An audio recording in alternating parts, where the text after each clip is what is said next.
আসসালামু আলাইকুম বন্ধুরা, স্বাগত আমার এই বাংলা রান্নাঘর উইথ শেরিনার চ্যানেলে। দেখুন, আমি আজকে হিন্দুদের বিয়ে হলে সেই বাড়িতে ঢোকার সময় যে চ্যাং মাছ ধরতে দেয়, তা সেই আমার ধরতে গিয়ে সেই কথাটাই মনে লাগছে। মনে হচ্ছে যে আমিও কি সেই খেলাটা খেলছি নাকি।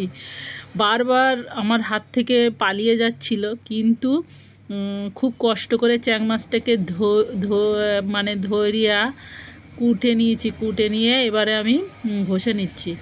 ঘষছি, তাও ওর সঙ্গে আমার কুস্তি করতে হচ্ছে। দেখেন, একদম নড়াচড়া করছে, লাফাচ্ছে, কুটতেই পারছি না। তা আমি আজকে এই মাছটা দিয়ে কি রান্না করব আপনারা দেখতে থাকুন। এই জ্যান্ত মাছ দিয়ে, জাওলা মাছ দিয়ে যে কোনো রান্নাই তো এমনি হেলদি রান্না, আর খুবই ভালো। সবাই খেতে পারবে। এই গরমের দিনে যে সজনার ডাঁটা দিয়ে এরকম একটা জ্যান্ত মাছের যদি ঝোল হয়, আর কি বলবো, কি মজা যে লাগবে সে আপনাদের কি বলবো। মানে সব দিক থেকেই ভালো, শরীরের দিক থেকে ভালো, খেলে কোনো কষ্ট হবে না, শরীরের উপকার। আর দেখেন, আমি এই মাছটা রান্নার জন্য মিক্সিতে কি মশলা নিয়েছি আপনাদেরকেও দেখিয়েছি, আমি বলছি তারপরে।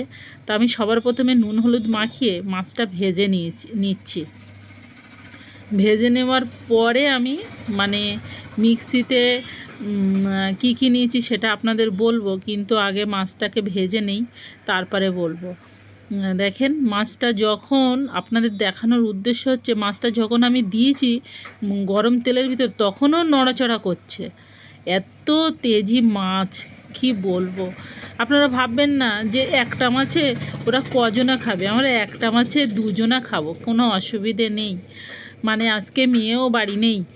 তা দেখেন, আমি বড়ি কি বলবো, বড়িটা আমার অন্য বছরে এত ভালো লাগে না, কিন্তু আজকে বাড়িতে বড়ি দেওয়া তো এত ভালো লাগছে খেতে, খুব সুস্বাদু লাগছে। তা বড়িটা, মাছটা ভেজে নিয়েছি, বড়িটা ভেজে নিলাম, তারপরে আমি ডাঁটা আলুটা সরু সরু করে কেটে নিয়ে আমি ভেজে তুলে রাখবো। অন্য রকমভাবে আজকে আমি একটু রান্না করছি রান্নাটা। তা আলু আর ডাঁটাটা ভেজে তুলে রাখলাম। তা তেল দিয়ে দিয়েছি, তেলের পরে পেঁয়াজটা দিয়ে আমি একটু লাল করে ভেজে নেব।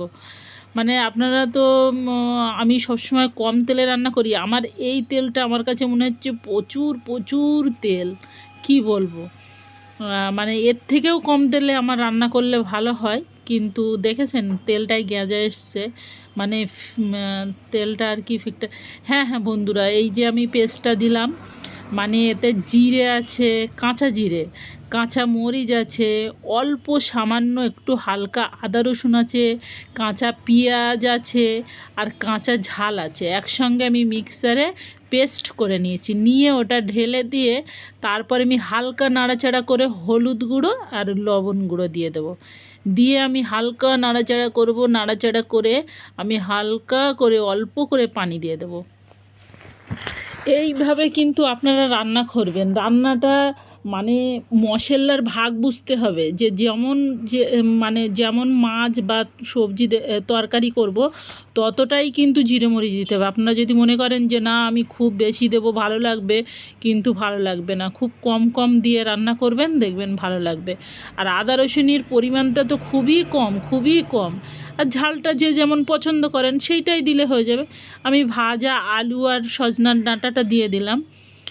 আমি খুবই ডাঁটার পরিমাণটা কম নিয়েছি, আর বড়ি ভাজাটাও দিয়ে দিয়েছি।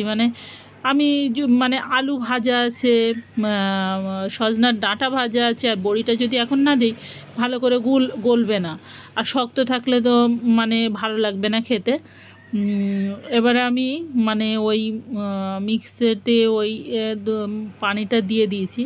তা আমার বড়ি সব কিছু ভাজাই আছে যেগুলো, আমি একেবারেই পানি দিয়ে দিয়েছি। আমি আর পানি ব্যবহার করব না, যেহেতু আমি হালকা আঁচে রান্না করব। তা বন্ধুরা দেখুন, আমার রান্নাটা কত সুন্দর হয়েছে। আর 5 মিনিট পরে আমি ঢাকনাটা খুলে দেখছি, দেখেন আমার আলুটাও গলে আসবে। আমি জাল আসতে দিয়ে রেখে দিলাম। এবার আমি মাছটা দিয়ে দেব।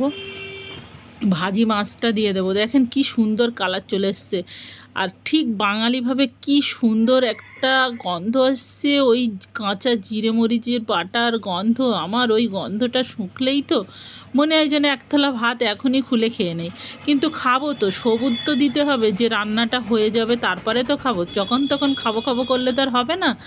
আর খেয়ে খেয়ে তো এমনি খুব তো মানে চেহারা তো কি বলবো, ফেঁপে যাচ্ছে। কিন্তু দেখেন কি সুন্দর কালার চলে এসছে। আর মানে যে তরকারিটা করছি দুজনের পক্ষে ঠিক হবে না চারজনের পক্ষে ঠিক হবে, আপনারা একটু জানিয়ে দেবেন। আর আমার এই রান্নাটা যদি আপনাদের ভালো লেগে থাকে, প্লিজ প্লিজ প্লিজ আপনারা আমার চ্যানেলটাকে সাবস্ক্রাইব করবেন, শেয়ার করবেন, প্লিজ প্লিজ। তাহলে আমার ভিডিও করতে বা বানাতে আমার ভালো লাগবে। আমি একা একাই ভিডিও করি, আমার ভালো লাগার জন্য আমি ভিডিও করি। তা প্লিজ প্লিজ সাবস্ক্রাইব করবেন। দেখেন কি সুন্দর কালার চলে এসছে বন্ধুরা।